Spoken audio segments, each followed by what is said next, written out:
technico-commercial sur le Poitou-Charentes pour Caussade Semences du groupe Lidea. Je vais vous présenter les couverts vignes temporaires. Nous sommes au mois de janvier, à mi-parcours de leur développement, et nous allons voir le bénéfice pour la vigne au travers de différentes parcelles. Le principe des couverts vignes temporaires, c'est de les semer de août à octobre. Ils vont ainsi se développer lorsque la vigne sera au repos hivernal. Et on les détruit au mois d'avril, au stade du débourrement et surtout avant les gelées printanières. Tout d'abord, nous avons pris en compte le problème du cournoyer de la vigne.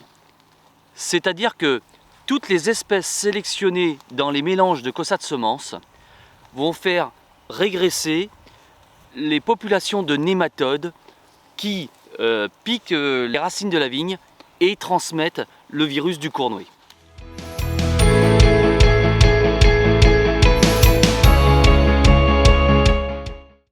Ensuite, ce qui est très important, c'est la couverture du sol.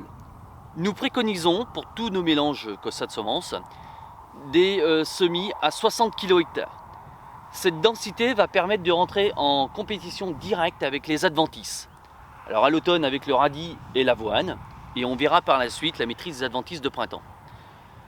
Également, cette couverture du sol va permettre de protéger contre l'érosion suite aux différents abados que nous avons à l'automne et en hiver d'une façon régulière. L'avantage d'avoir plusieurs espèces dans nos mélanges favorise la biomasse. Elles apporteront de la matière organique nécessaire pour la vie biologique des sols.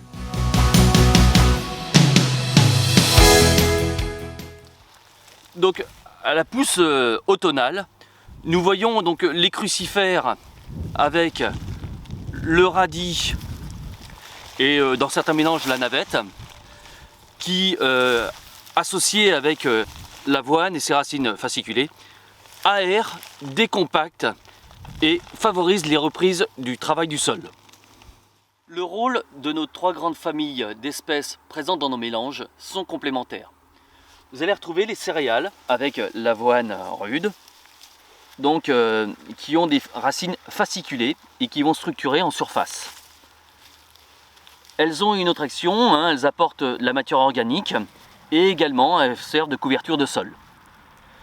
Ensuite vous avez les crucifères avec le radis fourragé et présent dans certains mélanges la navette. Elles ont la particularité de décompacter un peu plus en profondeur avec leurs racines pivotantes. Les crucifères sont importantes, elles mobilisent la potasse du sol pour la rendre disponible et assimilable pour la vigne. Et la troisième famille sont les légumineuses. Légumineuses avec ici la veste de Narbonne qui donc vont apporter donc de l'azote. Et là on le voit bien avec leur nodosité, donc de belles grosses nodosités avec la veste de Narbonne. On verra la veste velue avec son développement, mais plutôt au printemps. Et pour finir, ces couverts servent de refuge aux petits gibiers. D'ailleurs, ils ont reçu l'approbation des différentes fédérations de chasse. On se retrouve prochainement pour voir l'évolution de ces couverts au printemps.